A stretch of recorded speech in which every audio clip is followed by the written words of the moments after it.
사랑하는 성도님들, 안녕하세요. 오늘도 하나님 앞에 나아가 기도하는 믿음의 가족들을 보며 정말 감사한 마음입니다. 혹시 이런 경험 있으십니까?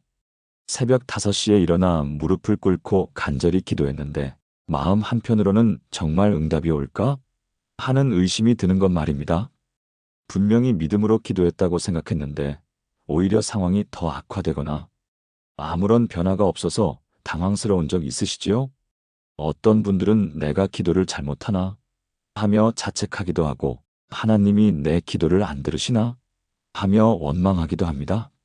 한 집사님이 저에게 이런 고백을 하셨습니다. 목사님, 저는 매일 새벽 기도를 드리는데요. 왜 우리 가정에는 문제만 계속 생기는 걸까요? 아이들은 말을 안 듣고 남편과는 갈등만 늘어가고 사업은 점점 어려워지고 정말 간절히 기도하는데 왜 이럴까요? 혹시 제가 죄를 지어서 기도가 막힌 건 아닐까요? 정말 안타까운 고백이었습니다. 그분의 눈에는 눈물이 가득했고 목소리에는 절망감이 배어 있었습니다. 그런데 며칠 후 그 집사님의 기도를 들어볼 기회가 있었습니다. 새벽 기도회에서 통성 기도 시간에 옆에서 기도하시는 소리를 들어보니 놀라운 사실을 발견하게 되었습니다. 기도 내용 자체는 매우 좋았습니다. 성경 말씀도 인용하시고 감사도 드리시고 회개도 하시고 간구도 올려드리셨습니다. 하지만 중간중간에 하나님의 역사를 방해하는 단어들이 섞여 있었던 것입니다.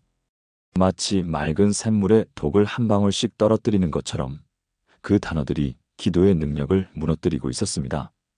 예를 들어 이런 식이었습니다. 하나님, 우리 아이가 공부를 잘하게 해주세요. 하지만 이미 늦었을 것 같아요. 남편의 사업이 잘 되게 해주세요. 그런데 요즘 경기가 안 좋아서 불가능할 것 같기도 하고요. 우리 가정에 평안을 주세요. 저 혼자서는 감당이 안 되겠어요. 겉으로 들으면 매우 겸손하고 간절한 기도 같지만 영적으로 분석해보면 하나님의 능력을 제한하고 사탄에게 틈을 주는 위험한 언어들이 포함되어 있었습니다. 예수님께서 마태복음 12장 34절에서 이렇게 말씀하셨습니다. 마음에 가득한 것을 입으로 말함이니라. 이 말씀의 깊은 의미를 생각해 보십시오. 우리의 말은 단순한 음성이나 소리가 아닙니다. 마음 깊은 곳에 있는 믿음이나 불신앙이 그대로 드러나는 것입니다. 그리고 그 말이 우리의 영적 상태를 결정하고 나아가 현실까지도 좌우하는 놀라운 힘이 있습니다.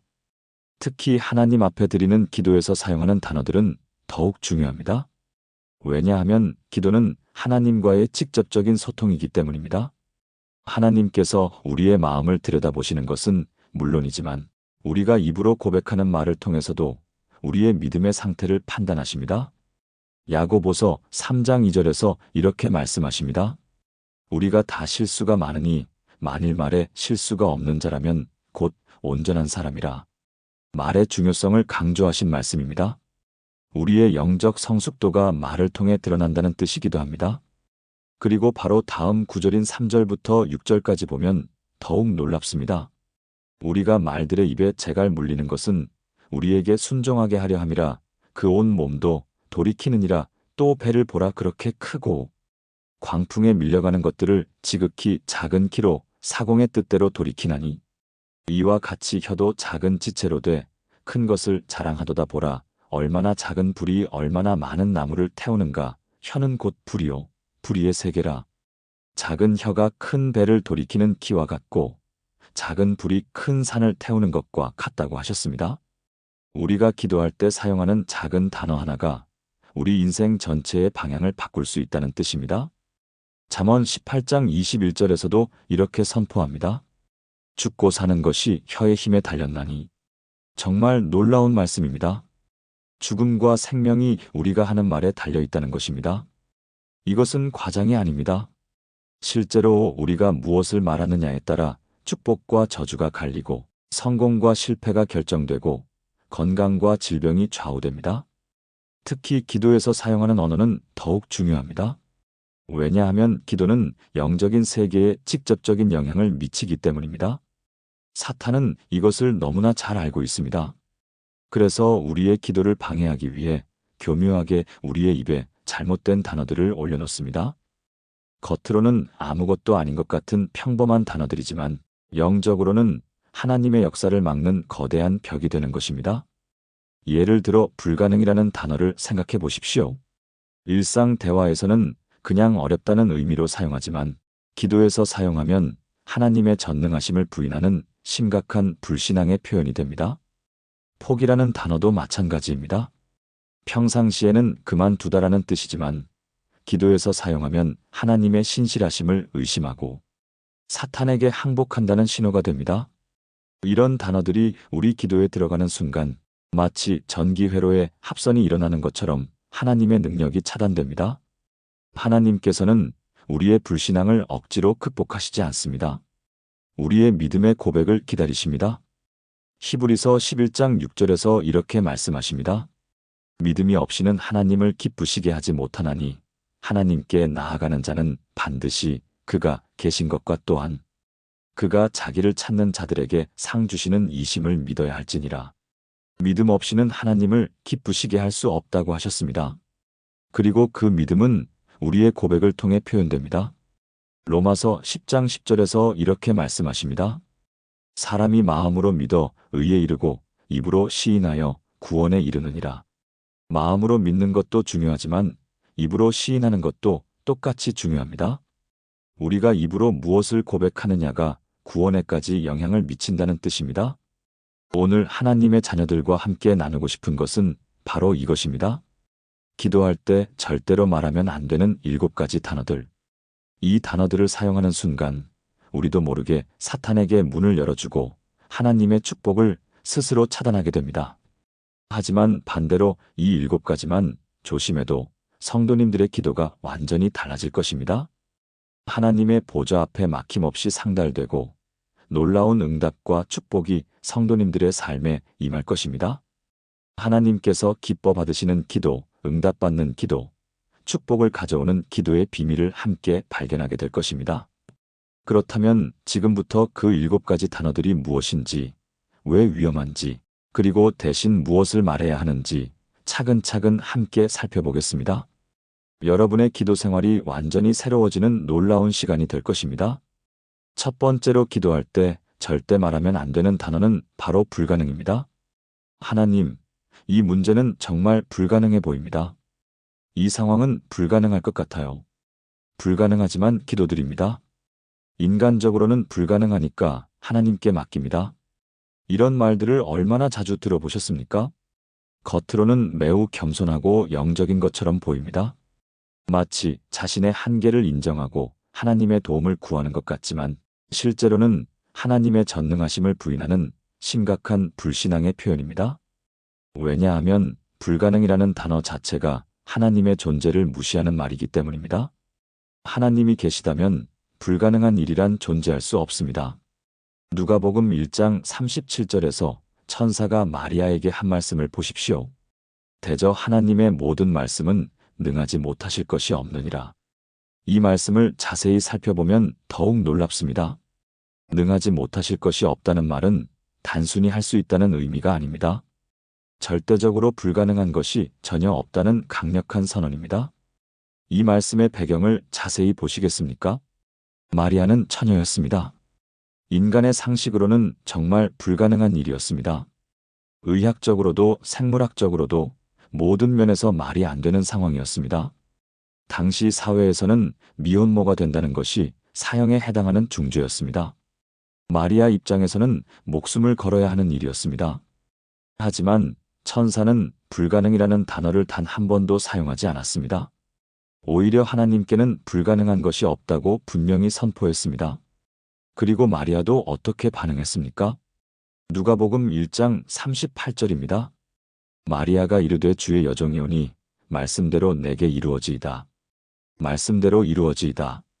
이것이 믿음의 고백입니다. 불가능해 보이지만이라고 하지 않았습니다.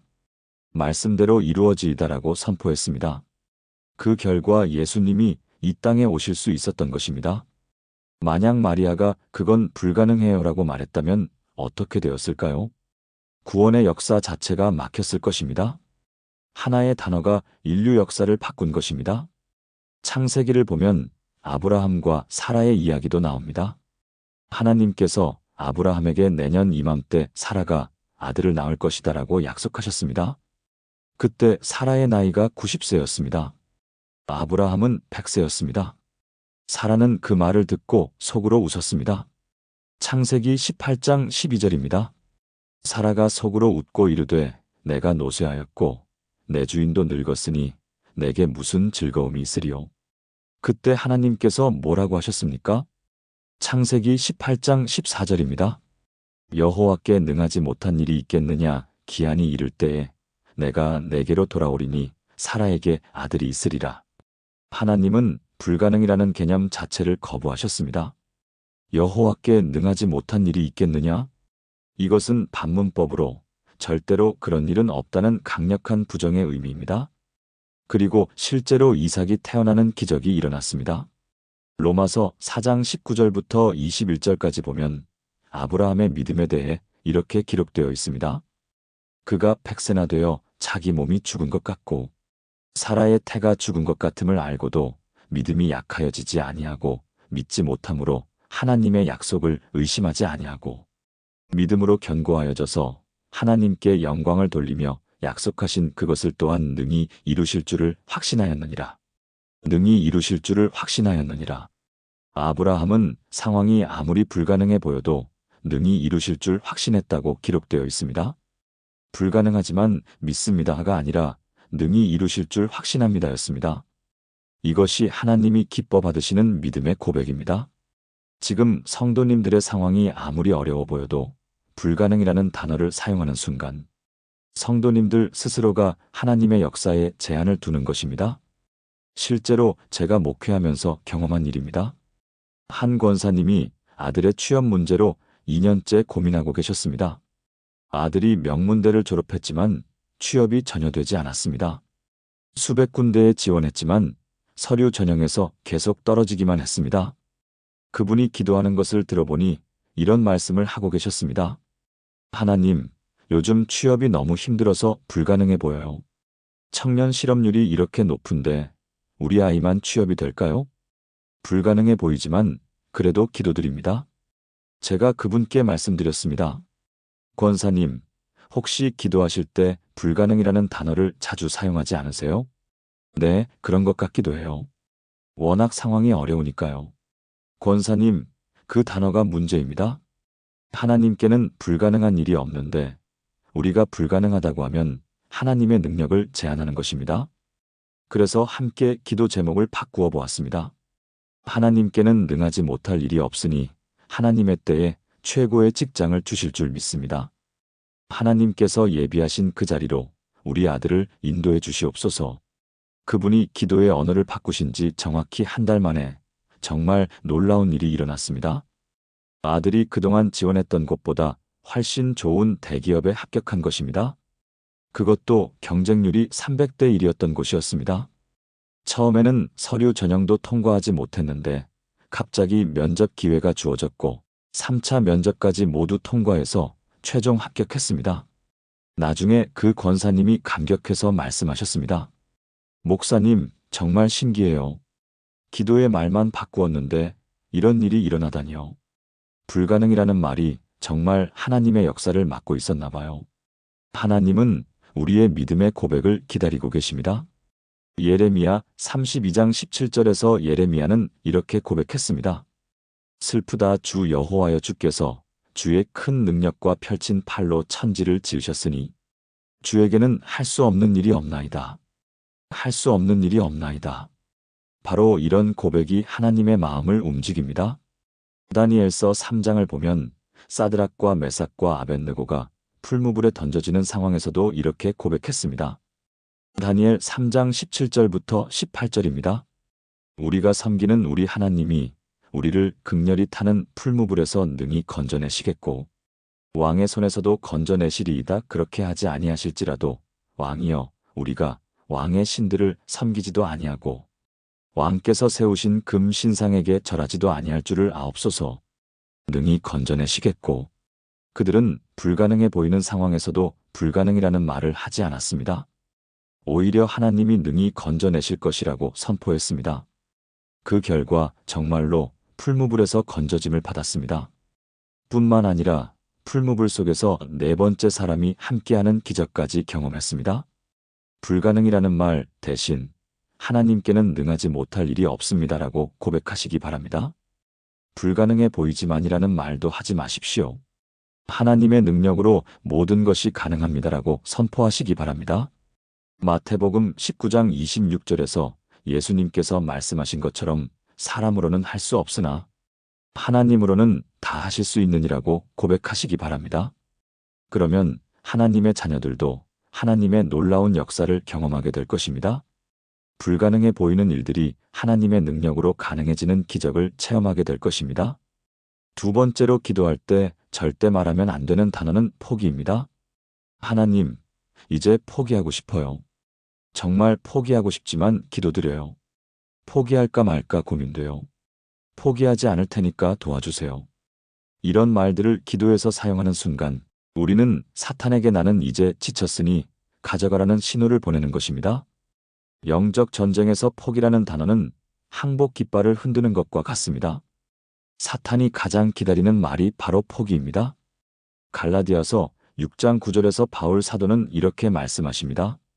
우리가 선을 행하되 낙심하지 말지니 포기하지 아니하면 때가 이름에 거두리라.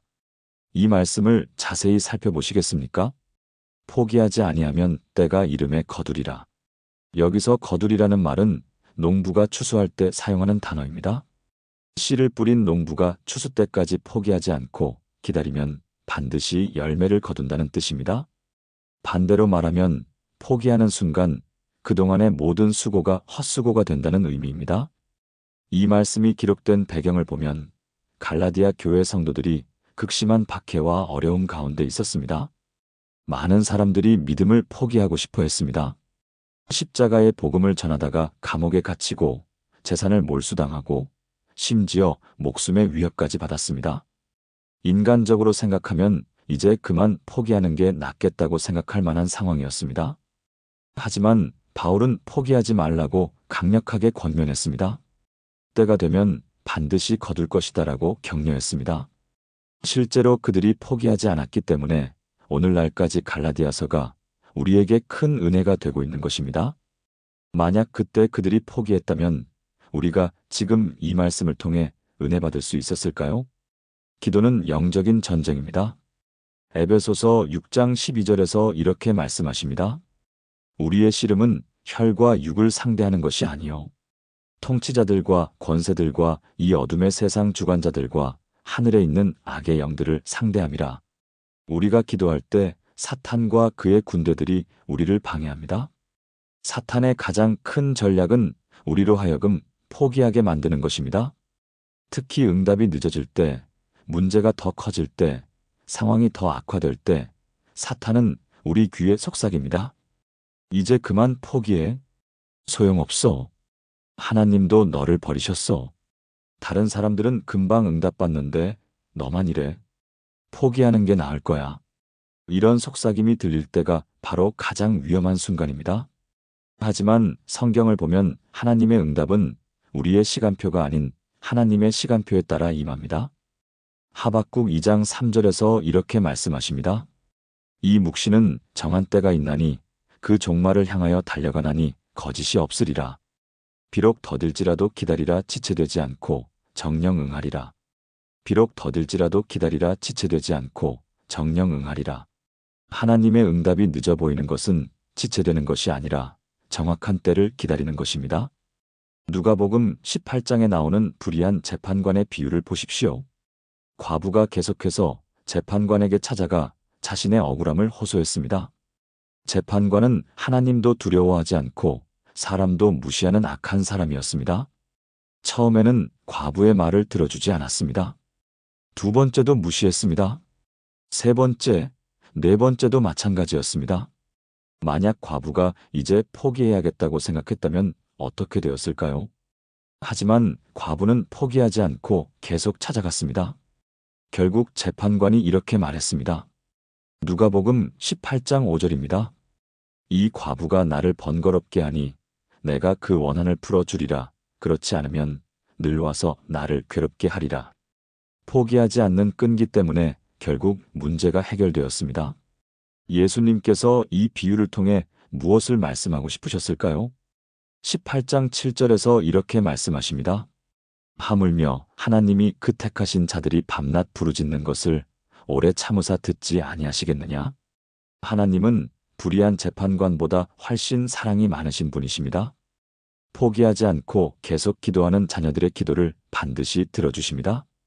한 집사님의 간증을 들려드리겠습니다. 그분은 15년간 불임으로 고생하셨습니다. 결혼한 지 3년이 지나도 아이가 생기지 않자 처음에는 곧 생길 거야라고 생각했습니다. 5년이 지나자 혹시 문제가 있나? 하며 병원에 가서 검사를 받았습니다. 의학적으로는 별다른 이상이 없다고 했습니다. 10년이 지나자 주변 사람들이 이런 말을 하기 시작했습니다. 이제 포기하고 입양을 생각해보는 게 어때? 나이도 있으니까 그만 포기해. 심지어 어떤 사람들은 하나님이 원하지 않으시나 봐라고까지 했습니다. 그분도 중간에 여러 번 포기하고 싶었다고 하셨습니다. 기도할 때마다 이런 말이 올라오려고 했습니다. 하나님, 이제 포기해도 될까요? 15년이나 기도했는데 안 되는 걸 보니 하나님의 뜻이 아닌가 봐요. 포기하고 다른 길을 찾아보겠습니다. 하지만 그분은 그 말을 삼키고 이렇게 기도했습니다. 하나님, 저는 절대 포기하지 않겠습니다. 하나님의 때가 있을 줄 믿습니다. 아브라함도 25년을 기다렸으니까 저도 끝까지 기다리겠습니다. 하나님께서 주실 때까지 포기하지 않고 기다리겠습니다. 15년이 지난 후 정말 기적처럼 아이를 갖게 되었습니다. 의사들도 의학적으로 설명할 수 없다고 했습니다. 그분이 말씀하셨습니다. 만약 중간에 포기했다면 이런 기적을 경험할 수 없었을 것입니다. 15년이라는 시간이 길게 느껴졌지만 지금 생각해보니 하나님의 때였던 것 같아요. 더 젊었을 때 아이가 생겼다면 제가 교만해져서 하나님을 잊어버렸을 수도 있었을 것 같아요. 포기하지 않은 것이 가장 잘한 일인 것 같습니다. 이사야 40장 31절에서 이렇게 약속하십니다. 오직 여호와를 앙망하는 자는 새 힘을 얻으리니 독수리 날개치며 올라감 같을 것이요. 다른 박질하여도 고나지 아니하며 걸어가도 피곤하지 아니하리로다. 앙망한다는 것은 포기하지 않고 끝까지 기다린다는 뜻입니다. 그런 자에게 새 힘을 주신다고 약속하셨습니다. 포기는 사탄의 언어입니다. 인내는 하나님의 언어입니다. 히브리서 10장 36절에서 이렇게 말씀하십니다. 너희에게 인내가 필요함은 너희가 하나님의 뜻을 행한 후에 약속하신 것을 받기 위함이라. 약속을 받기 위해서는 인내가 필요하다고 하셨습니다. 포기는 그동안의 모든 기도와 인내를 무효화시킵니다. 성도님들의 기도에서 포기라는 단어를 완전히 제거하십시오. 대신 이렇게 고백하시기 바랍니다. 하나님, 저는 끝까지 붙잡겠습니다. 하나님의 때에 응답해 주실 줄 믿습니다. 포기하지 않고 끝까지 기다리겠습니다. 하나님은 포기하지 않는 자에게 반드시 상 주시는 분입니다. 세 번째로 기도할 때 절대 말하면 안 되는 단어는 운명입니다. 이것이 제 운명인가 봅니다. 운명이라고 생각하고 받아들이겠습니다. 운명을 바꿔주세요. 제 운명이 이런가 봐요. 이런 표현들은 겉으로는 순종적이고 겸손해 보이지만 실제로는 하나님의 주권을 부인하는 위험한 말입니다. 운명이라는 개념 자체가 성경적이지 않기 때문입니다. 운명이라는 것은 이미 정해진 것, 바뀔 수 없는 것, 피할 수 없는 것이라는 의미입니다. 이것은 이방 종교나 철학에서 나온 사상입니다. 그리스 신화의 운명의 여신들, 불교의 업보 사상, 힌두교의 카르마 등이 모두 운명론에 기반하고 있습니다. 하지만 우리 하나님은 운명의 하나님이 아니라 언약의 하나님이십니다. 운명과 언약의 차이가 무엇입니까? 운명은 변경 불가능하지만 언약은 관계에 따라 달라집니다.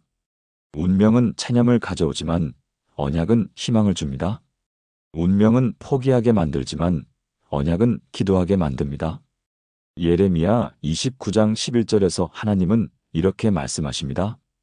여호와의 말씀이니라 너희를 향한 나의 생각을 내가 아나니 평안이요 재앙이 아니니라 너희에게 미래와 희망을 주는 것이니라. 이 말씀을 주목해서 보십시오. 하나님께서 나의 생각이라고 하셨습니다. 운명이 아니라 하나님의 생각, 즉 계획이라는 뜻입니다. 그리고 그 계획의 내용이 무엇입니까?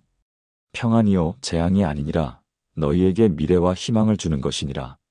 운명론자들은 재앙도 운명이고 평안도 운명이다라고 말합니다. 하지만 하나님의 계획은 다릅니다. 평안이요 재앙이 아니다라고 분명히 말씀하셨습니다. 이 말씀이 선포된 상황을 보면 더욱 놀랍습니다. 이스라엘 백성들이 바벨론의 포로로 잡혀간 절망적인 상황이었습니다. 성전은 파괴되고 나라는 망하고 백성들은 이방 땅에 끌려가서 노예가 되었습니다.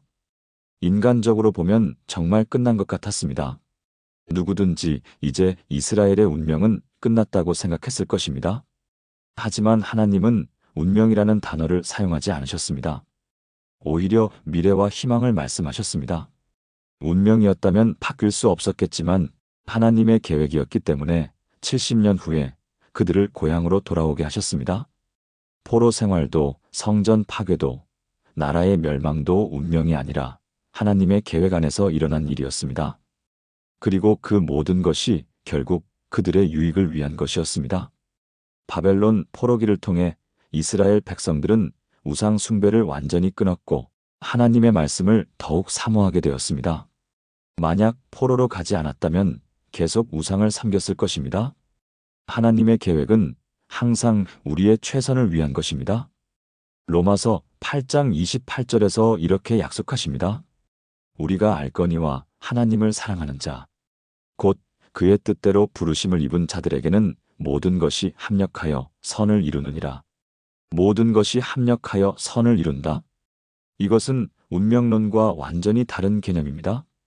운명론에서는 좋은 것도 나쁜 것도 그냥 받아들여야 합니다. 하지만 하나님의 계획에서는 모든 것이 심지어 나쁜 것까지도 합력하여 선을 이룹니다. 한 성도님의 이야기를 들려드리겠습니다. 그분은 태어날 때부터 한쪽 다리가 불편하셨습니다. 소아마비 후유증으로 왼쪽 다리를 절뚝거리며 걸어야 했습니다. 어릴 때부터 이게 내 운명이야라는 말을 수없이 들으며 자랐습니다. 부모님도 친척들도 주변 사람들도 모두 그렇게 말했습니다. 운명이니까 받아들여야지. 하나님이 그렇게 주신 거야. 운명을 원망해도 소용없어. 그분도 어려서부터 내 운명은 이런가 보다 하며 체념하고 살았습니다. 학교에서 놀림을 받아도, 취업에서 차별을 받아도, 결혼해서 어려움을 겪어도 모든 것을 운명으로 받아들였습니다. 하지만 30대에 교회에 나오면서 하나님을 만났습니다.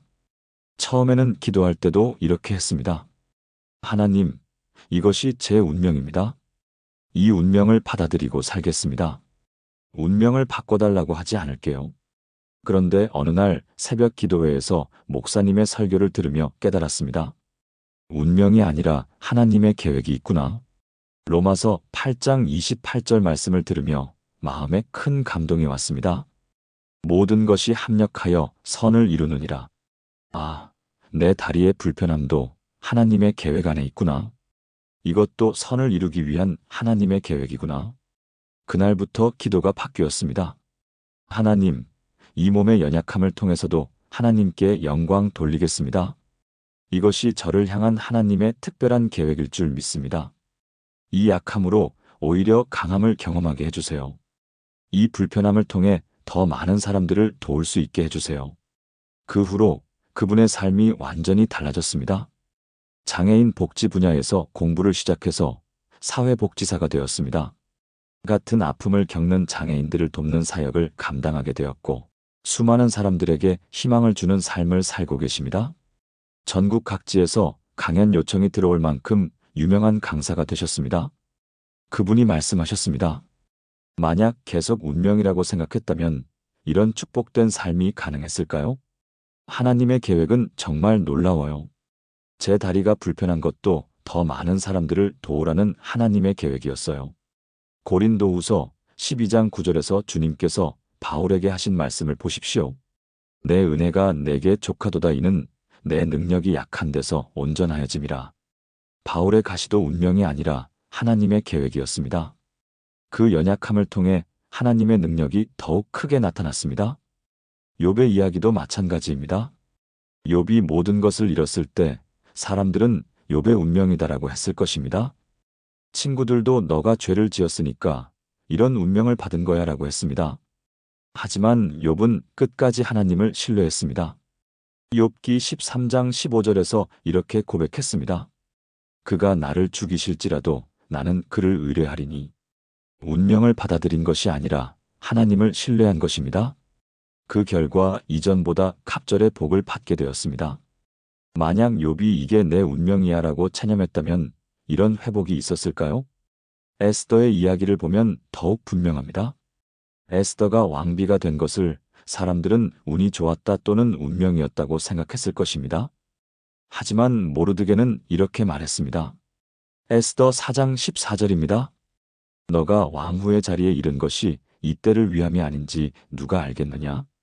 운명이 아니라 하나님의 계획이었다는 것입니다. 에스더도 그것을 깨닫고 내가 죽으면 죽으리라며 담대하게 나섰습니다. 그 결과 유대 민족 전체가 구원받는 놀라운 역사가 일어났습니다. 잠언 16장 9절에서 이렇게 말씀하십니다. 사람이 마음으로 자기의 길을 계획할지라도 그의 걸음을 인도하시는 이는 여호와시니라. 우리의 걸음을 인도하시는 분이 하나님이라는 뜻입니다. 운명이 아니라 하나님의 인도하심입니다. 성도님들의 현재 상황이 아무리 어려워도 운명이라는 단어를 사용하지 마십시오. 대신 이렇게 고백하시기 바랍니다. 하나님, 이 모든 것에도 하나님의 선하신 계획이 있을 줄 믿습니다. 하나님의 뜻을 이루어 가겠습니다. 모든 것이 합력하여 선을 이룰 줄 믿습니다. 하나님의 계획은 항상 우리의 유익과 영광을 위한 것입니다. 네 번째로 기도할 때 절대 말하면 안 되는 단어는 우연히입니다. 우연히 좋은 일이 생겼으면 좋겠어요. 우연이라도 만날 수 있게 해주세요. 우연히 이런 일이 일어날까요? 우연한 기회가 있다면 붙잡겠습니다. 이런 표현들은 하나님의 주권과 섭리를 부인하는 위험한 말입니다. 왜냐하면 하나님께는 우연이란 존재하지 않기 때문입니다. 우연이라는 단어 자체가 하나님의 개입 없이 저절로 일어나는 일이라는 의미입니다. 이것은 하나님의 전지전능하심과 완전히 모순되는 개념입니다. 모든 것이 하나님의 세밀한 계획과 섭리 안에서 이루어집니다. 잠언 16장 33절에서 이렇게 말씀하십니다. 사람이 제비는 뽑으나 이를 작정하기는 여호와께 있느니라. 제비 뽑기를 생각해 보십시오. 인간이 생각하기에 가장 우연적인 일입니다. 아무런 계획이나 의도 없이 단순히 운에 맡기는 것이 제비 뽑기입니다. 하지만 성경은 그조차도 하나님이 작정하신다고 말씀하십니다. 이를 작정하기는 여호와께 있느니라. 하나님께서 미리 정하신다는 뜻입니다. 구약시대에 실제로 중요한 일들을 제비 뽑기로 결정했습니다. 제사장을 선택할 때도, 땅을 분배할 때도, 심지어 스가랴 선지자를 선택할 때도 제비 뽑기를 사용했습니다. 만약 정말 우연이었다면 하나님께서 이런 중요한 일들을 제비 뽑기로 결정하게 하셨을까요? 신약 시대에도 마띠아를 사도로 선택할 때 제비 뽑기를 사용했습니다. 사도행전 1장 26절입니다. 제비 뽑으니 마띠아가 뽑혀 11사도와 함께 사도의 수에 들어가니라. 만약 우연이었다면 성령님의 인도하심과 모순되지 않겠습니까? 하지만 제비 뽑기의 결과도 하나님의 뜻 안에서 이루어진 것입니다. 에스더서의 이야기를 자세히 보십시오. 겉으로 보면 모든 일이 우연의 연속처럼 보입니다. 에스더가 왕비가 된 것도 우연처럼 보이고, 모르드게가 왕을 구한 것도 우연처럼 보이고, 하만의 음모가 드러난 것도 우연처럼 보입니다. 특히 에스더 6장을 보면 더욱 그렇습니다. 왕이 잠이 오지 않아서 역사책을 읽게 되었는데 하필이면 모르드게가 왕을 구한 기록이 나왔습니다. 그리고 하필이면 그때 하만이 왕궁에 들어왔습니다. 모든 것이 우연의 일치처럼 보였습니다. 하지만 실제로는 하나님의 정교한 계획 안에서 이루어진 일들이었습니다. 만약 에스더가 우연히 왕비가 되었다고 생각했다면 그 중요한 순간에 담대하게 나설 수 있었을까요? 하지만 모르드게는 에스더에게 이렇게 말했습니다. 에스더 4장 14절입니다. 너가 왕후의 자리에 이른 것이 이때를 위함이 아닌지 누가 알겠느냐? 우연이 아니라 하나님의 계획이었다는 것을 깨우쳐 준 것입니다. 에스더도 그것을 깨닫고 내가 죽으면 죽으리라며 목숨을 걸고 민족을 구하는 일에 나섰습니다. 룻기의 이야기도 마찬가지입니다. 룻이 시어머니 나오미를 따라 베들레헴에 왔을 때 생계를 위해 밭에서 이삭을 줍게 되었습니다. 룻기 2장 3절에 이렇게 기록되어 있습니다. 룻이 가서 베는 자를 따라 밭에서 이삭을 줍는데 우연히 보아스에게 속한 밭에 이르렀더라. 우연히 보아스에게 속한 밭에 이르렀더라. 겉으로는 우연처럼 보였습니다. 베들레헴에는 수많은 밭이 있었는데 하필이면 보아스의 밭에 간 것입니다. 하지만 이것이 정말 우연이었을까요? 룻이 베들레헴에 온 것부터 하나님의 인도하심이었습니다. 나오미를 따라온 것도, 밭에서 이삭을 주우러 간 것도, 그 중에서도 보아스의 밭에 간 것도 모두 하나님께서 룻의 발걸음을 인도하신 결과였습니다.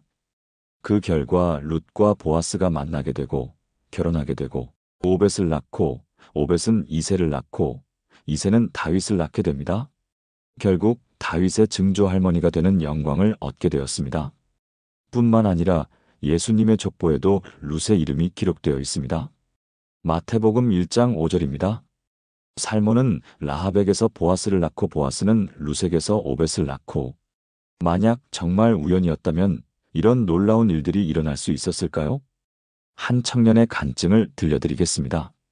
그 청년은 대학 졸업 후 2년간 취업을 못해서 고민이 많았습니다. 수십 군데에 지원했지만 번번이 떨어지기만 했습니다. 어느 날 우울한 마음으로 지하철을 타고 집에 가는 길이었습니다. 평소보다 일찍 문을 닫는 바람에 한 정거장 더 가서 다른 지하철로 갈아타야 했습니다. 환승하는 과정에서 길을 헷갈려서 반대 방향 지하철을 탔습니다. 한 정거장 가서야 잘못한 것을 알고 다시 내렸습니다. 그런데 그 역에서 플랫폼으로 내려가는 계단에서 앞에 가던 분이 서류를 떨어뜨렸습니다. 청년이 주워들이며 자연스럽게 대화를 나누게 되었습니다. 그런데 놀랍게도 그분이 바로 한 중견기업의 인사 담당 임원이었습니다.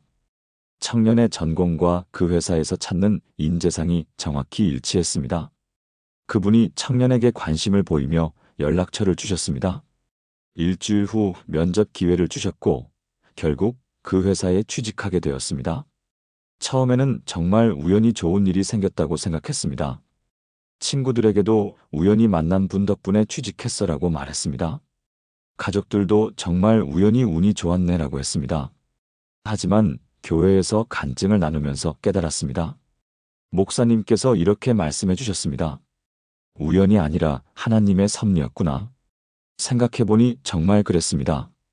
회사 문이 일찍 닫힌 것도, 길을 헷갈린 것도, 반대 방향, 지하철을 탄 것도, 그분이 서류를 떨어뜨린 것도 모두 하나님의 세밀한 계획 안에서 일어난 일이었습니다. 하나님께서 그 청년의 발걸음을 하나하나 인도하셔서 그 만남이 이루어지게 하신 것입니다. 그 후로 그 청년의 기도가 완전히 달라졌습니다. 하나님께서 예비하신 길로 인도해 주세요. 하나님의 섭리 안에서 좋은 만남이 있게 해주세요. 우연이 아니라 하나님의 계획대로 모든 일이 이루어지게 해주세요. 이렇게 기도하게 되었습니다. 그리고 직장에서도 하나님의 섭리를 인정하며 살아가니까 더 많은 축복들을 경험하게 되었습니다. 시편 37편 23절에서 이렇게 말씀하십니다. 여호와께서 사람의 걸음을 정하시고 그의 길을 기뻐하시나니 우리의 모든 걸음걸음이 하나님의 인도하심 안에 있습니다. 잠언 20장 24절에서도 이렇게 말씀합니다. 사람의 걸음은 여호와로 말미암나니 사람이 어찌 자기의 길을 알 수 있으랴.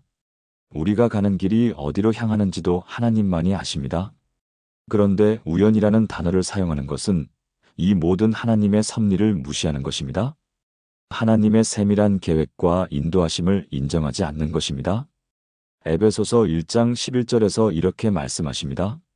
그 안에서 우리가 예정을 입어 그의 뜻을 따라 모든 것을 그의 의도대로 이루시는 이의 계획에 따라 상속자가 되었으니 모든 것을 그의 의도대로 이루시는 이의 계획에 따라 모든 것이 하나님의 의도와 계획 안에서 이루어진다는 뜻입니다.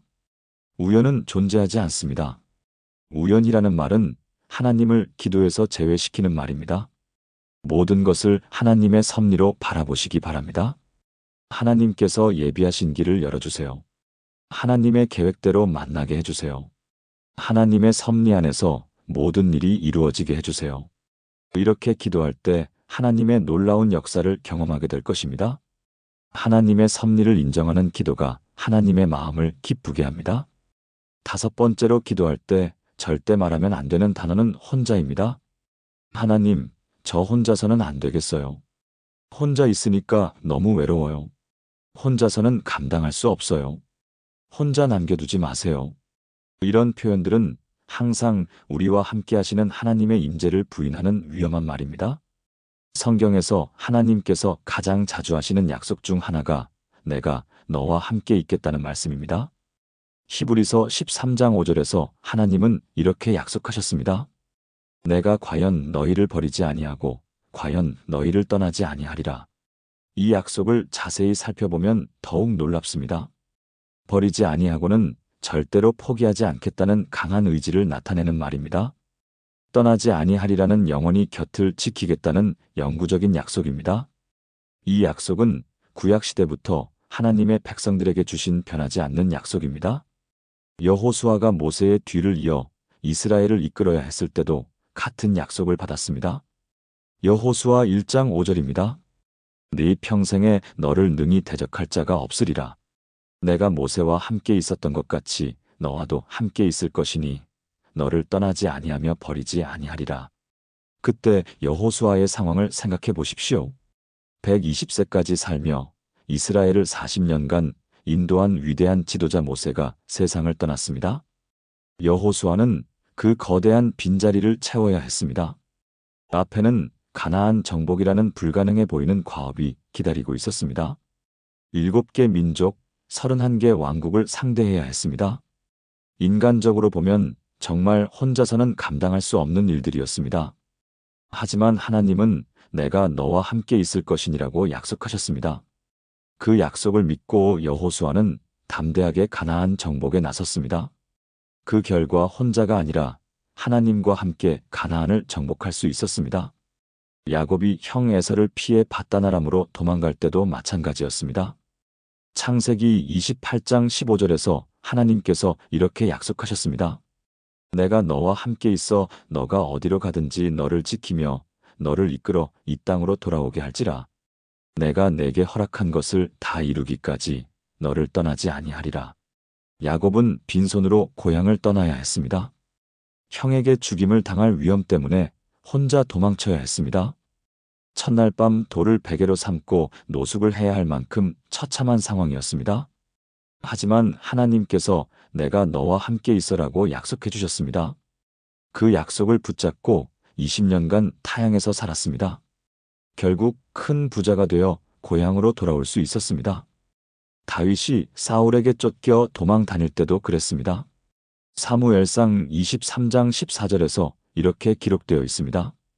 다윗이 광야 요새에 거주하며 산지 광야에 머물렀고 사울이 매일 찾되 하나님이 그를 그의 손에 넘기지 아니하시니라. 하나님이 그를 그의 손에 넘기지 아니하시니라. 다윗이 혼자 도망 다닌 것이 아니라 하나님께서 함께 하시며 보호해 주신 것입니다. 시편 23편 4절에서 다윗은 이렇게 고백했습니다. 내가 사망의 음침한 골짜기로 다닐지라도 해를 두려워하지 않을 것은 주께서 나와 함께 하심이라.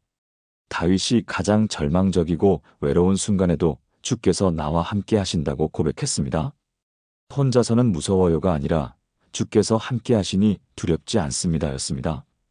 예수님께서도 제자들에게 마지막으로 하신 말씀이 무엇입니까?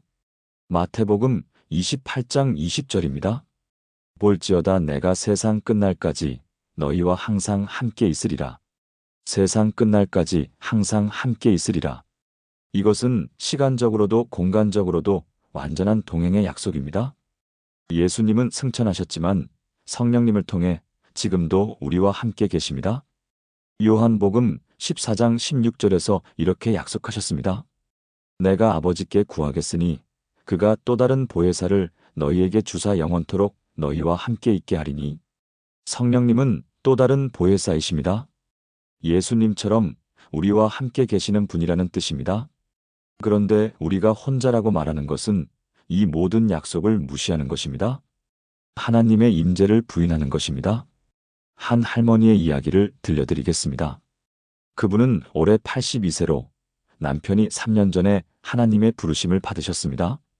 자녀들은 모두 외국에 나가 있어서 혼자 사시게 되었습니다. 60년을 함께 산 남편이 없으니 모든 것이 낯설고 두려웠습니다. 밤에 혼자 있으면 무서워서 잠을 이루지 못했습니다.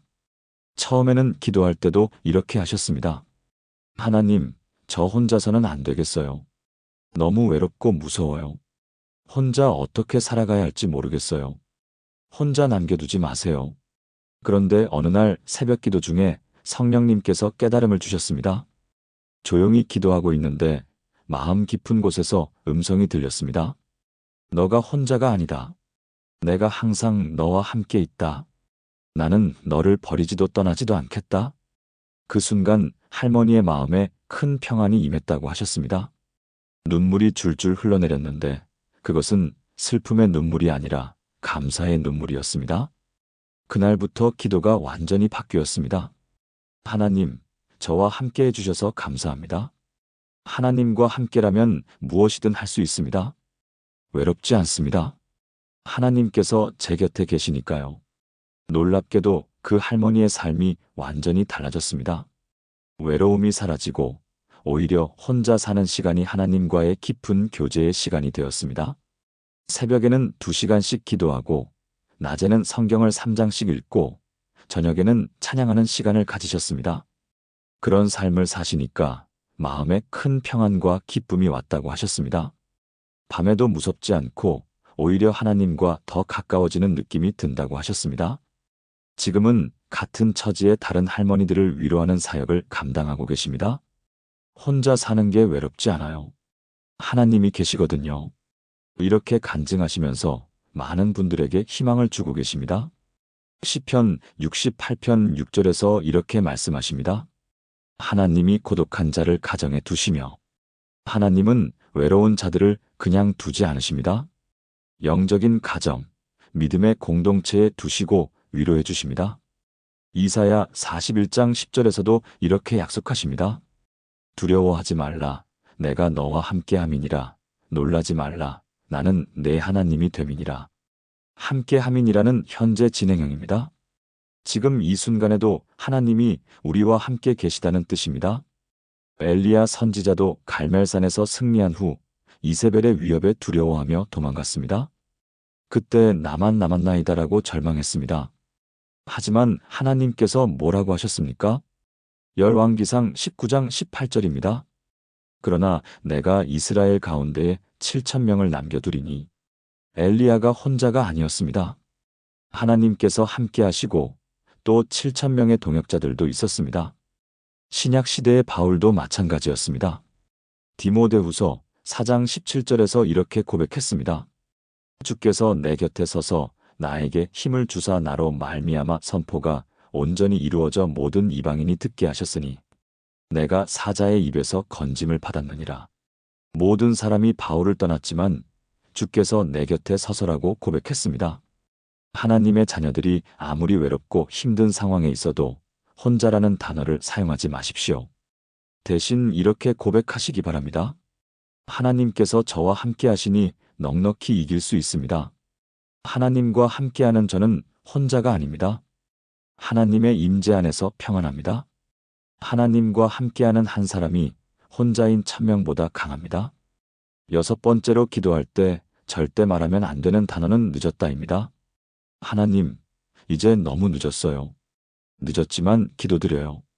이미 늦어버렸는데 어떻게 해야 하죠? 늦기 전에 빨리 도와주세요. 이런 표현들은 하나님의 시간 주권을 인정하지 않는 위험한 말입니다. 하나님께는 늦는다는 개념이 없습니다. 인간의 시간과 하나님의 시간은 완전히 다른 차원입니다. 베드로후서 3장 8절에서 이렇게 말씀하십니다. 주께는 하루가 1,000년 같고 1,000년이 하루 같으니라. 이 말씀은 단순히 하나님이 영원하시다는 뜻이 아닙니다. 하나님의 시간 개념이 우리와 완전히 다르다는 의미입니다. 우리가 생각하기에 늦어 보여도 하나님께는 정확한 때입니다. 전도서 3장 1절에서 이렇게 말씀하십니다. 범사에 기한이 있고 천하 만사가 다 때가 있나니 하나님께는 모든 일에 정확한 때가 있습니다. 우리 눈에는 늦어 보여도 하나님의 계획 안에서는 정시입니다. 요한복음 11장의 나사로 이야기를 자세히 보십시오. 나사로가 병들었을 때 마리아와 마르다가 예수님께 급히 전가를 보냈습니다. 요한복음 11장 3절입니다. 이에 그 누이들이 예수께 사람을 보내어 이르되 주여 보시옵소서 사랑하시는 자가 병들었나이다. 이 전갈에는 간절함이 배어 있었습니다. 빨리 와주세요. 늦으면 큰일 납니다. 라는 절박함이 담겨 있었습니다. 하지만 예수님은 어떻게 하셨습니까? 요한복음 11장 6절입니다. 나사로가 병들었다 함을 들으시고 그 계시던 곳에 이틀을 더 유하시고 즉시 가지 않으시고 이틀을 더 머무셨습니다. 사람들의 생각으로는 완전히 늦은 것이었습니다. 실제로 예수님이 도착했을 때는 나사로가 죽은 지 4일이나 지난 후였습니다. 마르다도 예수님께 이렇게 말했습니다. 요한복음 11장 21절입니다. 주께서 여기 계셨더라면 내 오라버니가 죽지 아니하였겠나이다. 계셨더라면이라는 말 속에는 이제 늦었다는 절망이 담겨 있었습니다. 마리아도 같은 말을 했습니다. 요한복음 11장 32절입니다. 마리아가 예수 계신 곳에 와서 보고 그 발 앞에 엎드려 이르되 주께서 여기 계셨더라면 내 오라버니가 죽지 아니하였겠나이다. 두 자매 모두 이제 너무 늦었다고 생각했습니다. 주변 사람들도 마찬가지였습니다. 요한복음 11장 37절입니다. 그중 어떤 이는 말하되 맹인의 눈을 뜨게 한 이 사람이 그 사람은 죽지 않게 할 수 없었더냐? 죽지 않게 할 수 없었더냐는 말 속에는 이제 늦었다는 체념이 들어 있었습니다. 하지만 예수님의 계획은 달랐습니다. 단순히 병을 고치는 것이 아니라 죽은 자를 살리는 부활의 능력을 보여주시려는 것이었습니다. 예수님께서 마르다에게 뭐라고 하셨습니까? 요한복음 11장 25절부터 26절입니다. 예수께서 이르시되 나는 부활이요 생명이니 나를 믿는 자는 죽어도 살겠고 무릇 살아서 나를 믿는 자는 영원히 죽지 아니하리니. 그리고 실제로 나사로를 무덤에서 불러내는 놀라운 기적이 일어났습니다. 요한복음 11장 43절부터 44절입니다. 이 말씀을 하시고 큰 소리로 나사로야 나오라 부르시니 죽은 자가 수족을 배로 동인 채로 나오는데 만약 예수님이 사람들의 시간표에 맞춰 빨리 오셨다면 이런 큰 기적을 볼 수 있었을까요? 병 고치는 기적은 많이 있었지만 죽은 지 4일이나 된 사람을 살리는 기적은 전례가 없었습니다. 하나님의 때는 항상 가장 완벽한 때입니다. 우리가 늦었다고 생각하는 그 순간이 하나님께는 가장 적절한 때일 수 있습니다. 한 사업가의 간증을 들려드리겠습니다. 그분은 40대 초반에 20년간 일궈온 사업이 완전히 망했습니다. IMF 외환위기 때 하루아침에 모든 것을 잃었습니다. 빚만 수억 원이 남았습니다. 주변 사람들은 모두 이렇게 말했습니다. 이제 늦었다. 40대에 다시 일어서기는 어렵다. 젊었을 때 했어야지. 이제 늦었어. 나이가 있으니까 취직도 안 될 거야. 본인도 기도할 때 이런 말이 나왔습니다. 하나님, 이제 너무 늦었나요? 다른 사람들은 다 성공했는데 저만 뒤처진 것 같아요. 40대에 이런 일을 당하니 너무 늦은 것 같아요. 하지만 목사님의 권면으로 기도를 바꾸셨습니다. 하나님, 하나님의 때가 있을 줄 믿습니다. 하나님의 계획대로 이루어 주세요. 늦지도 이르지도 않은 하나님의 정한 때를 기다립니다. 그 후 7년이 지났습니다. 정말 힘든 시간이었습니다. 하지만 포기하지 않고 최선을 다했습니다. 남의 일도 하고 작은 사업도 시작해보고 계속 노력했습니다. 그런데 50대에 접어들면서 완전히 새로운 기회가 왔습니다. 그동안 쌓아온 경험과 인맥이 모두 합쳐져서 이전보다 훨씬 큰 성공을 거두게 되었습니다. 그분이 말씀하셨습니다. 만약 40대에 성공했다면 교만해져서 하나님을 잊어버렸을 것 같아요. 50대에 성공하니까 모든 것이 하나님의 은혜라는 것을 너무 잘 알겠어요. 하나님의 시간이 정말 완벽했습니다. 젊었을 때는 돈만 벌면 된다고 생각했는데 이제는 하나님의 뜻대로 사업을 해야겠다는 마음이에요. 아브라함도 75세에 부르심을 받았습니다. 인간적으로는 늦은 나이였지만 하나님께는 정확한 때였습니다. 만약 젊었을 때 부르셨다면 아브라함이 자신의 힘으로 하려고 했을 것입니다. 하지만 75세에 부르시니까 오직 하나님만 의지할 수밖에 없었습니다. 모세는 80세에 출애굽의 사명을 받았습니다. 사람들이 보기에는 너무 늦었지만 하나님께는 가장 적절한 때였습니다. 40세에 애굽 사람을 죽였을 때는 혈기가 앞섰지만 80세에는 온유하고 겸손한 사람이 되어 있었습니다. 요엘 2장 25절에서 하나님은 이렇게 약속하십니다. 내가 전에 너희에게 보낸 큰 군대, 곧 메뚜기와 느치와 황충과 팥중이가 먹은 해들을 내가 너희에게 갚아주리니. 갚아주리니라는 말은 잃어버린 시간을 회복시켜 주신다는 뜻입니다. 하나님은 시간의 주인이십니다. 잃어버린 세월도 회복시켜 주실 수 있습니다. 누가복음 23장을 보면 십자가에 달린 강도가 마지막 순간에 회개했습니다. 사람들이 보기에는 너무 늦었습니다. 평생을 죄악 가운데 살다가 죽기 직전에 회개한 것이니까요. 하지만 예수님께서 뭐라고 하셨습니까? 누가복음 23장 43절입니다. 예수께서 이르시되 내가 진실로 내게 이르노니 오늘 너가 나와 함께 낙원에 있으리라. 마지막 순간이었지만 결코 늦지 않았습니다. 하나님의 은혜는 시간을 초월합니다. 고린도후서 6장 2절에서 이렇게 말씀하십니다. 보라 지금은 은혜 받을 만한 때요 보라 지금은 구원의 날이로다. 지금이 바로 하나님의 때입니다. 늦었다는 것은 인간의 생각이고 하나님께는 항상 지금이 적절한 때입니다. 한 할머니의 간증도 들려드리겠습니다. 그분은 70세에 처음 교회에 나왔습니다. 평생을 불교도로 살다가 손자의 전도로 예수님을 믿게 되었습니다. 처음에는 이런 생각이 들었다고 하셨습니다. 이제 와서 예수를 믿어봤자 너무 늦은 것 아닌가? 70년을 잘못 산 건데 지금 믿어도 소용이 있을까? 하지만 교회에서 하나님의 사랑을 체험하면서 그런 생각이 완전히 바뀌었습니다. 오히려 70세에 믿는 것이 하나님의 완벽한 때였다는 것을 깨달았습니다. 젊었을 때 믿었다면 세상 일에 바빠서 하나님께 집중하지 못했을 텐데 70세에 믿으니까 오직 하나님만 바라보고 살 수 있었습니다. 그분이 말씀하셨습니다. 하나님의 시간은 정말 완벽해요. 70세에 믿어서 10년 동안 정말 행복하게 살았어요. 젊었을 때 믿었다면 이렇게 진짜 믿음으로 살지 못했을 것 같아요. 하나님의 시계는 항상 정확합니다. 우리가 보기에 늦어 보여도 하나님께는 정확한 때입니다. 이사야 55장 8절에서 9절에서 이렇게 말씀하십니다. 내 생각은 너희의 생각과 다르며 내 길은 너희의 길과 다름이니라. 하늘이 땅보다 높음. 같이 내 길은 너희의 길보다 높으며 내 생각은 너희의 생각보다 높으니라. 하나님의 생각과 우리의 생각은 완전히 다릅니다. 우리가 늦었다고 생각할 때가 하나님께는 가장 좋은 때일 수 있습니다. 늦었다는 말 대신 하나님의 때를 기다립니다라고 고백하시기 바랍니다. 하나님의 시간은 완벽합니다. 하나님께서 정하신 때에 이루어 주실 줄 믿습니다. 이렇게 기도하시기 바랍니다. 하나님의 때에 이루어지는 일은 우리의 기대보다 훨씬 큰 축복이 됩니다.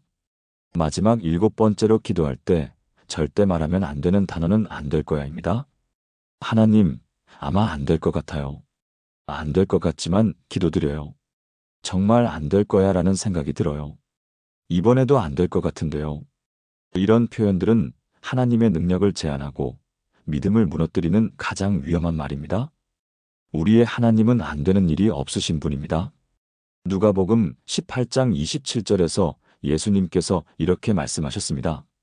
사람으로는 할 수 없으나 하나님으로는 하실 수 있느니라. 이 말씀이 나온 배경을 보면 부자, 청년이 예수님께 영생에 대해 질문했다가 재물 때문에 근심하며 떠나간 후였습니다. 제자들이 그렇다면 누가 구원을 받을 수 있겠습니까? 라고 물었을 때 하신 말씀입니다. 인간적으로는 정말 어려워 보이는 상황이었습니다. 하지만 예수님은 안 된다고 하지 않으셨습니다. 오히려 하나님으로는 하실 수 있다고 선포하셨습니다. 마가복음 9장에는 귀신 들린 아이의 아버지 이야기가 나옵니다. 그 아버지는 예수님께 이렇게 말했습니다. 마가복음 9장 22절입니다.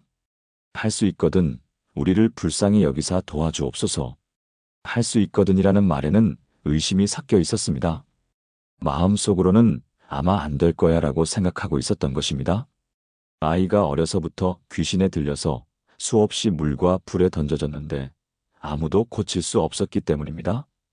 그때 예수님께서 뭐라고 하셨습니까? 마가복음 9장 23절입니다. 할 수 있거든이 무슨 말이냐 믿는 자에게는 능하지 못할 일이 없느니라. 예수님은 안 될 거야라는 불신앙을 강하게 책망하셨습니다. 그 아버지가 어떻게 반응했습니까? 마가복음 9장 24절입니다. 아이의 아버지가 곧 소리를 질러 이르되 내가 믿나이다. 나의 믿음 없는 것을 도와주옵소서. 안 될 거야에서 믿습니다로 바뀌는 순간 즉시 아이가 치유되었습니다. 믿음의 고백이 기적을 만들어낸 것입니다. 한 어머니의 간증을 들려드리겠습니다. 그분의 아들이 마약에 중독되어 5년 동안 고생했습니다. 여러 번 치료를 시도했지만 계속 재발했습니다. 가족들도 지쳐갔고 주변 사람들은 모두 이렇게 말했습니다. 이제 안 될 거야. 너무 오래되었어. 마약 중독은 치료가 안 돼. 포기하는 게 나을 거야. 5년이나 이러는데 이제는 희망이 없어. 어머니 본인도 기도할 때 이런 말이 올라왔습니다. 하나님, 정말 안 될 것 같아요. 5년이나 이러는데 이제는 안 될 것 같아요. 다른 가정들은 다 좋아지는데 우리만 왜 이럴까요? 그런데 어느 날 새벽 기도회에서 목사님의 설교를 들으며 깨달았습니다. 설교 제목이 믿는 자에게는 능하지 못할 일이 없느니라였습니다. 내가 지금까지 불신앙의 기도를 드리고 있었구나. 하나님의 능력을 제한하는 기도를 하고 있었구나. 그날부터 기도를 완전히 바꾸셨습니다. 하나님, 우리 아들이 반드시 회복될 줄 믿습니다. 하나님께는 능하지 못할 일이 없습니다. 마약 중독도 하나님 앞에서는 문제가 되지 않습니다. 안 될 거라는 생각을 버리고 반드시 될 줄 믿습니다. 매일 새벽마다 이렇게 선포하며 기도하셨습니다. 6개월 후 정말 놀라운 일이 일어났습니다. 아들이 스스로 마약을 끊겠다고 하며 재활 프로그램에 참여했습니다. 그것도 강제로가 아니라 자발적으로 말입니다. 엄마, 저도 이제 정말 끊고 싶어요. 도와주세요. 5년 동안 듣지 못했던 말이었습니다. 지금은 완전히 회복되어 오히려 같은 아픔을 겪는 가정들을 돕는 사역을 하고 있습니다. 청소년 상담사가 되어서 많은 아이들에게 희망을 주고 있습니다. 그 어머니가 말씀하셨습니다. 만약 계속 안 될 거야 라고 기도했다면 이런 기적을 경험할 수 없었을 것입니다. 하나님은 정말 불가능한 일도 가능하게 하시는 분이세요. 우리의 말이 얼마나 중요한지 이제야 알겠어요. 마태복음 17장 20절에서 예수님께서 이렇게 말씀하셨습니다. 진실로 너희에게 이르노니 너희가 믿음이 겨자씨 한 알만큼만 있어도 이 산을 명하여 여기서 저기로 옮겨지라 하면 옮겨질 것이요. 또 너희가 못할 것이 없으리라. 못할 것이 없으리라는 말씀입니다. 하나님께는 안 되는 일이 없습니다. 우리의 한계는 하나님의 한계가 아닙니다. 예레미야 32장 17절에서 예레미야는 이렇게 고백했습니다. 슬프다 주 여호와여 주께서 주의 큰 능력과 펼친 팔로 천지를 지으셨으니 주에게는 할 수 없는 일이 없나이다. 천지를 창조하신 하나님께 할 수 없는 일이 있겠습니까? 한 목사님의 간증도 들려드리겠습니다. 그 목사님은 개척교회를 시작하셨는데 3년째 교인이 10명을 넘지 못했습니다. 매주 몇 명씩 오시다가 그만두시기를 반복했습니다. 목사님 자신도 정말 안 될 것 같다는 생각이 들었습니다. 기도할 때마다 이런 말이 나왔습니다. 하나님, 이 교회가 정말 부흥할 수 있을까요? 3년째 이 모양인데 안 될 것 같아요. 그런데 어느 날 다른 목사님의 권면을 받았습니다. 목사님, 안 될 거야 라는 말을 버리세요. 그 말이 교회 성장을 막고 있습니다. 그날부터 기도를 바꾸셨습니다. 하나님, 이 교회가 반드시 부흥할 줄 믿습니다. 하나님께는 능하지 못할 일이 없으니 이 교회도 반드시 성장할 것입니다. 말씀 선포할 때도 확신을 가지고 하셨습니다. 우리 교회는 반드시 부흥합니다. 하나님께서 약속하셨습니다. 6개월 후부터 정말 놀라운 일들이 일어나기 시작했습니다. 새 신자들이 계속 등록하기 시작했고 1년 만에 100명이 넘었습니다. 지금은 1000명이 넘는 교회로 성장했습니다. 그 목사님이 말씀하셨습니다. 안 될 거야 라는 말을 버린 것이 전환점이었습니다. 목사가 안 된다고 하는데 교회가 어떻게 부흥하겠어요? 마가복음 11장 23절에서 예수님께서 이렇게 말씀하셨습니다.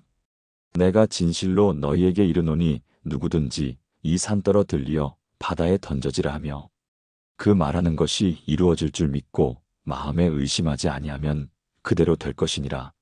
그 말하는 것이 이루어질 줄 믿고 우리가 말하는 것이 이루어진다는 뜻입니다.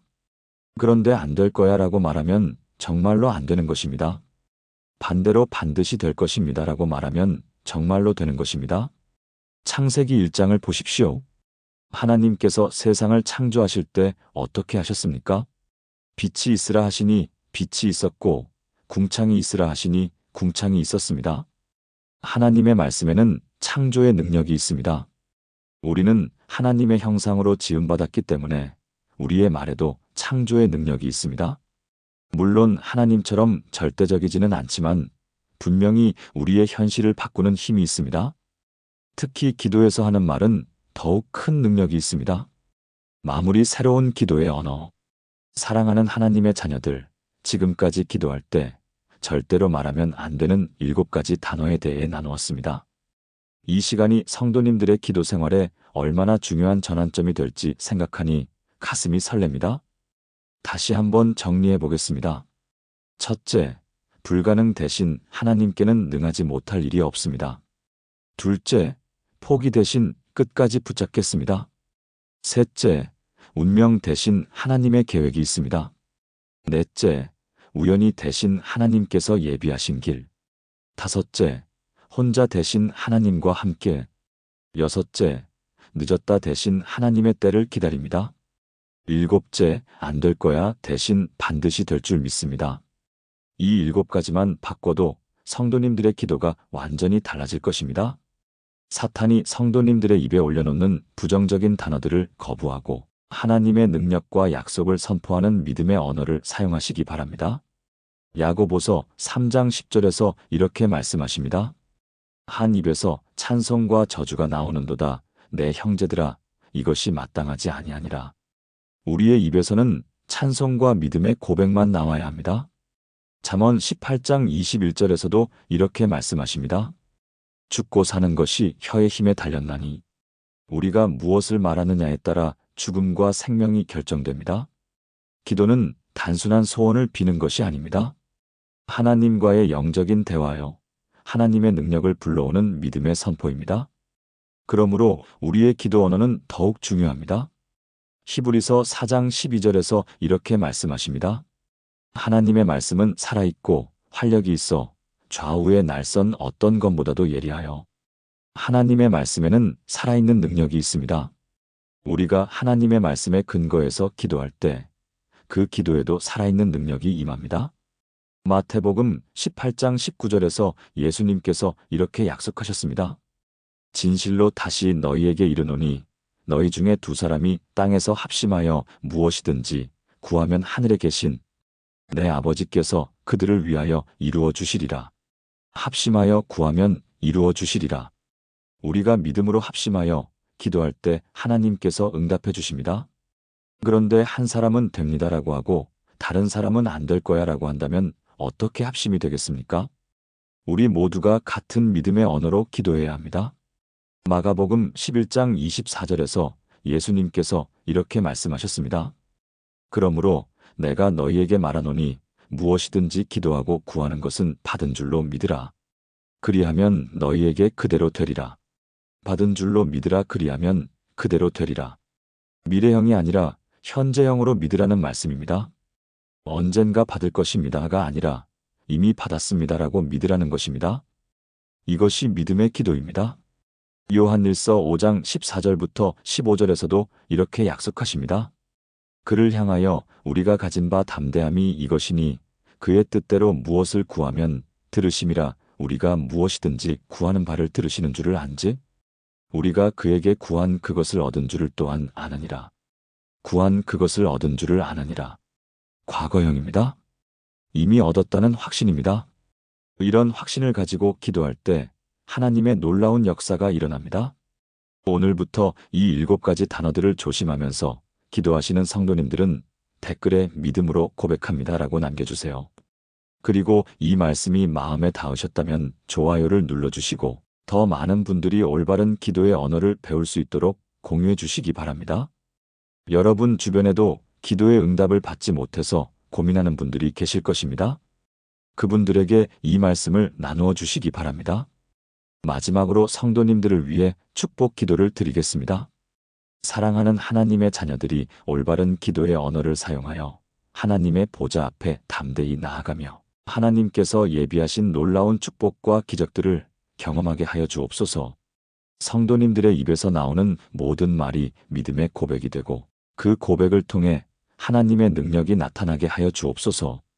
사탄의 거짓말에 속지 않고 하나님의 진리만을 선포하며 승리하는 삶을 살아가게 하여 주옵소서.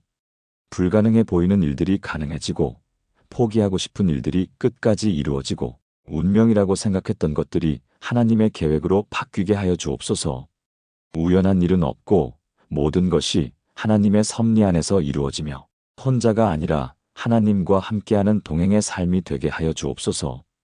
늦었다고 생각했던 일들이 하나님의 때에 완벽하게 이루어지고 안 될 것 같았던 일들이 반드시 되는 기적을 경험하게 하여 주옵소서. 성도님들의 기도가 하늘에 상달되어 응답받는 기도가 되고 그 응답을 통해 하나님께 영광 돌리는 삶이 되게 하여 주옵소서. 예수님의 이름으로 축복합니다. 아멘. 감사합니다.